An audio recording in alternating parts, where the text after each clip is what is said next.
Ya, itu hampir 9 bulan itu. Belum siap-siap juga, Bro. Syederulun akibat cuaca buruk. Harga ikan segar di Pasar Darurat Desa Labuy, Kecamatan Baitussalam, Aceh Besar mengalami kenaikan hingga 40%.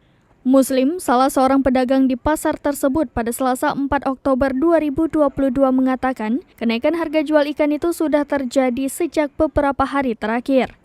Kenaikan harga jual ikan lantaran nelayan tidak pergi melaut akibat cuaca buruk.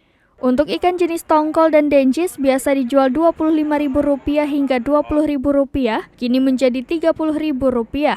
Kemudian ikan mujair dijual dengan Rp35.000 per ekornya. Hujan lebat, angin kencang, serta tingginya gelombang laut mencapai 4 meter membuat para nelayan terpaksa berhenti melaut untuk sementara. Saat ini, ikan di pasar tersebut dipasok oleh TPI Lampulo Kurung Raya dan hasil tangkapan ikan pukat darat di daerah Kampung Baru, Kecamatan Baitussalam. Dari Aceh Besar, Indra Wijaya, Serambi On TV.